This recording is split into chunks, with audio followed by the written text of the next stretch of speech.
Akeem Joshua Stephen Andal was born to Julian and Anne-Marie Andal on the 17th of August 2007. Akeem was a very special and unique child. He was born as any cute and beautiful baby would be, but in the latter of his infancy was diagnosed with Down syndrome. Does having a disability define a person? No, character does. For my little brother, despite his challenges, he was a fighter. He had a strong spirit, was a very lively and bubbly little guy. He was the sweetest child ever. He had a laughter that would bring a smile to anyone that he may encounter. I am honored today to stand before you to say that I am happy to be the big sister of Akeem Andal. I enjoy playing with my brother, making him laugh. I remember when he gets excited and happy, he would shake his hands and legs with excitement. His laughter was very infectious. If you stopped playing with him, or even when I would have to leave, he would cry. He really enjoyed being in the company of others. I never liked leaving him because it broke my heart to hear him cry. Akeem Andal had many challenges. To mention a few, he had a hole in his heart, he had asthma, he had challenges walking and talking. But you know what?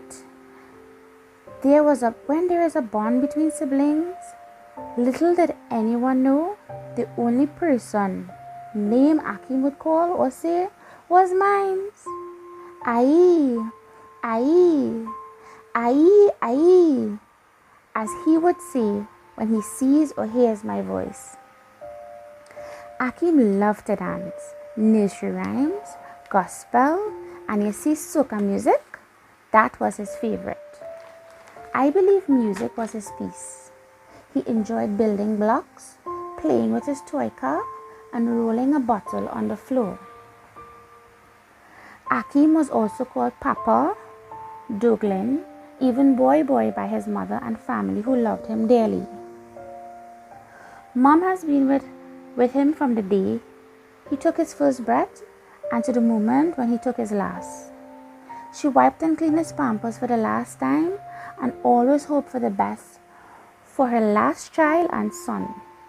It's never easy for a parent to bury a child, but Mom comforts herself knowing that Akeem has endured for 12 years of his life, has been giving the peace and happiness to be a child and to do all that he couldn't have done when he was alive, now in the arms of the Lord. For my mother, she describes Akeem as a loving child. Despite his disability, he was very, very, very, very nice. He had a jolly spirit. He makes you lively even in his sickness. For our eldest brother Abraham, he believes that Akeem is in a better place. For Anthony, Akeem was his little homie. Akeem was a jolly, funny, crazy in a good way, selfless, little rough baby brother. Akeem was the one to make you smile if you were sad, and Anthony said that he enjoyed his brother's company the most when Akeem would pull his hair and face. When Mom would have errands, Anthony would be that big brother to stay home from work and look after Akeem. Akira and Akeem, they grew up very close. For Akira, she described Akeem in her own way as he was a nice boy and she always wished that Akeem would talk. Natalie Morales remembered Akeem as a member of the Down syndrome family network. She remembered a bright-eyed boy child, always with a smile on his face. She stated, he must have mirrored the warmth of his mother. Through Akeem's eyes, she saw the eternal love of a mother and a family who understood the bigger picture. She saw hope. For those of you who are afraid of his disability, I say to you, please let Akeem's life and death inspire you to see the beauty in the life he lived amongst us. For Mrs. Hamilton, Akeem Andal has been a part of her professional life for over 7 years.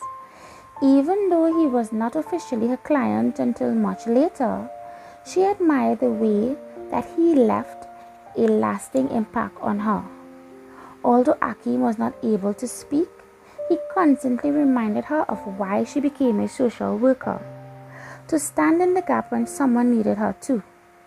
He taught her legacy.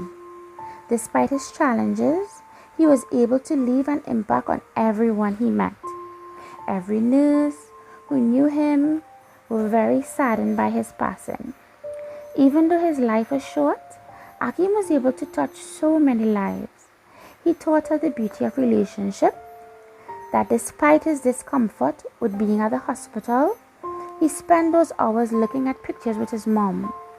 It was as though he was soaking up as much memories with her so she can carry on. How many of us have had the experience of meeting a president? You know what? Little Akeem did. In the last few hours of my brother's life, down to the very, very end, he fought. Akeem have influenced my life in so many ways. He had so many issues and complications due to his disability, but would still try to do things on his own. This inspired me to try harder, and today I can proudly say I am progressing now because of Akeem, Joshua, Stefan, Andal. My little brother is a superhero. With his fighting spirit, he showed me the meaning of strength and how to be strong. In his death, he taught us that there is always joy in the Lord. For now he can walk, he can talk, he can sing, he can laugh, he can play, he can dance, and he can be the Akeem that his spirit has always been. As he has now left us, let his life teach us one thing. Life is but a breath. It can be taken away in a moment. Forgive, love, care, support. Be there for one another. Take the time to listen. Make others smile. My dear baby brother, rest in peace. You will forever live in our hearts and cherish the memories of you. We love you very, very much. For until we meet again, saying goodbye hurts so much, but knowing you are free from pain, your body is made whole, for you are happy and at peace, gives us the strength to overcome the hurt. For I, your big sister, loves you. And please do say hello to Aaron for me. I love you, Akeem. I will miss you. But my darling baby brother, may your soul rest in peace.